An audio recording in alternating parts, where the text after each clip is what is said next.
Subject: AI Omega. Species: human-created artificial intelligence. Species description: no physical description available. Ship: not applicable. Location: multiple.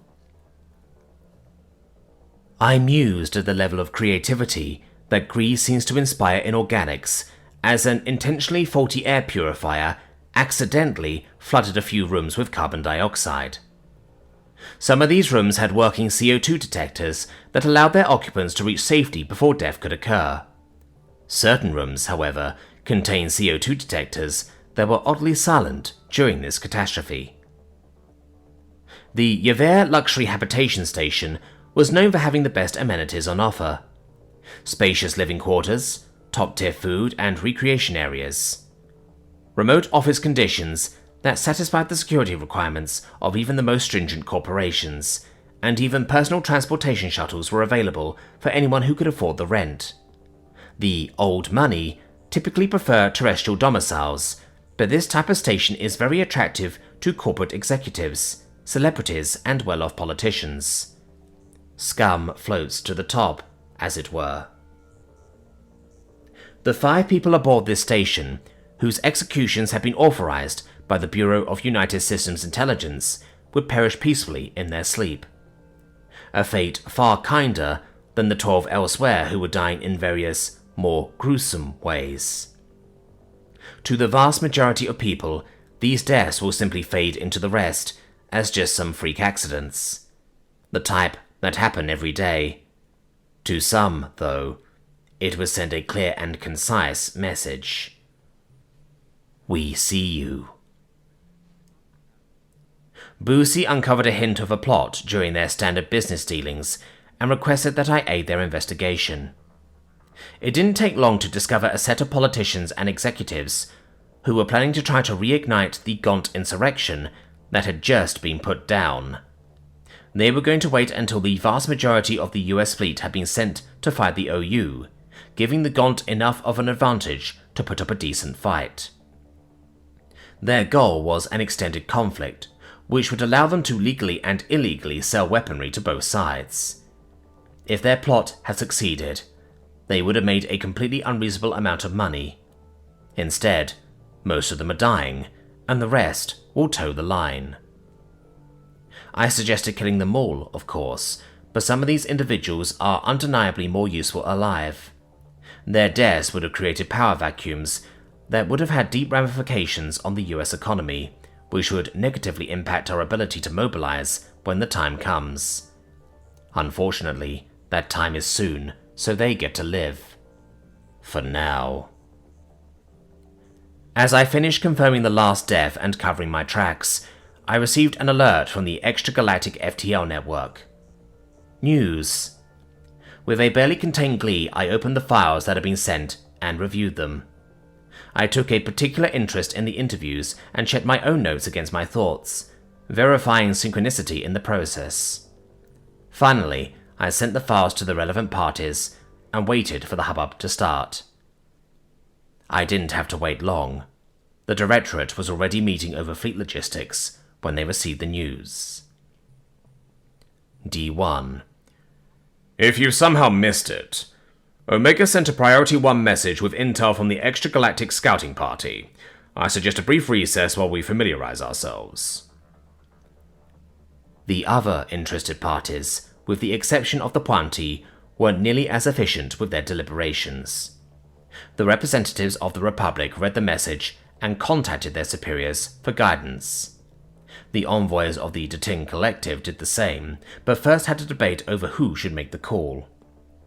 The Pointy shared the data with each other, sending a message home to the Walton, and calmly awaited everyone else's responses. D7. Is everyone back? Oh, yes. D6. Then I'll go first. The initial interrogation was basic but informative. It demonstrates a clear rift amongst the drones. We may be able to take advantage of that. D7. I concur. No matter which way we slice it, we're going to have to take the Grand Vessel. Though the other option should be mentioned, at least. D1. Agreed. What are the pro v cons when it comes to destroying the Grand Vessel? D13. The most obvious pro I can see is that it might spell a quick end to this conflict. The faster we're safe, the better. Another pro is that it will be far easier than trying to capture it. D12. I can list at least 4 ways to turn it into a memory in less than a day, but... D4. Destroying the GV will also destroy the drones, which are civilians. D2. An argument could be made that they're potential hostiles. D4. It would be an argument that would fall on deaf ears. According to our laws and precedents, they are civilians. It's not even something that we can take a vote on, is it, Omega? Oh, you can, but if the vote passes, those who vote in favor will be immediately charged with conspiracy to commit xenocide. All relevant records will be unsealed, including your identities. Arrest will occur shortly thereafter. D2. What if the vote doesn't pass? Oh, then it's just a discussion. D1. So the pro is that it will be easy. The con is that we can't because it's illegal. D3. And immoral. D2. Morals are irrelevant. We're talking about survival, and I'm certain we can get Senate approval. D5. I am not nearly as confident as you are about Senate approval. There's also the fact that the GV might not be the headquarters of the Union. If they are smart, their leaders won't be aboard. They would be aboard a space station somewhere nearby. If that's the case, destroying the GV may only exacerbate the situation. D10. True. If they don't have to defend the GV, they can assault us with everything they have. D11. Technically speaking, that's also a quick end to this conflict. D1. It would seem that destroying the Grand Vessel is a no-go. What's our take on an assault? D13. Fast and loud is how the Marines prefer to act, but the data that Omega grabbed shows intense defensive capabilities. A hasty invasion would likely take longer than a more subtle approach. D2. Would EMP be useful? D3. Only on the civilians. The mechs and platforms are hardened. D2. It's like they want us to kill the drones. D6. Finding a way to make contact with the drones, particularly ones who were feeling rebellious, would speed things up. I would like to know how their previous rebellions were fought, though. Weapons, tactics, etc. D8. If we get drones on our side, we can arm them with weapons confiscated from the insurrection. We might be able to train them, too. D2.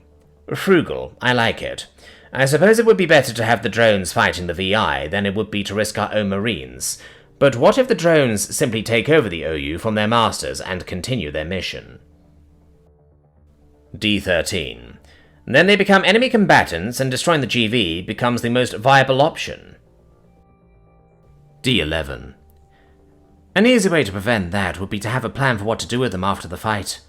Find some habitable systems to settle them in, help them build colonies and such. D7. That will be a massive undertaking. There are a mind-numbing amount of drones. I don't know if the Milky Way has enough habitable planets for them all. D11. Many of them will die in the conflict, but we can also design and build exploration vessels to find them homes in other galaxies. D2. Where will we get the materials and labor? D11. From the GV and the drones. D2. What if it turns into a plague of locusts scenario? D5. We can lessen the likelihood of that by decreasing their dependency on mechanization. Passing their biodata off to some specialists and tapping the Puanti could help. D7. Okay, our current plan of action is to attempt to create and support a drone rebellion aboard the Grand Vessel while simultaneously finding relocation options for the drones. Further details to be ironed out later. All in favor? The vote passed just as the other groups finished conferring with their leadership. One by one, the United Systems, the Republic, and the Detlin Collective joined the Pointy in a conference room aboard the Galactic Diplomacy Station. The discussion that took place was very much a mirror of the one that the Directorate had, but without the mention of xenocide. Afterward, the diplomats exchanged pleasantries, and the directors logged off of their terminals. "Omega?" Director Free called, leaning back in his chair. "Yes? Do you think Director 2 could be right?" he asked. "Is morality irrelevant in this situation?" "I'm afraid that I'm ambivalent," I admitted. "On the one hand, morality is critically important no matter the situation. If one cannot live with oneself, what's the point of living? However, many will die no matter what actions are taken. The question of whether or not the lives of our soldiers are more important than the lives of their civilians is one for the ages." I studied the face of the director as he sighed and thought for a moment. Each of the directors is precious to me, regardless of whether or not they're human.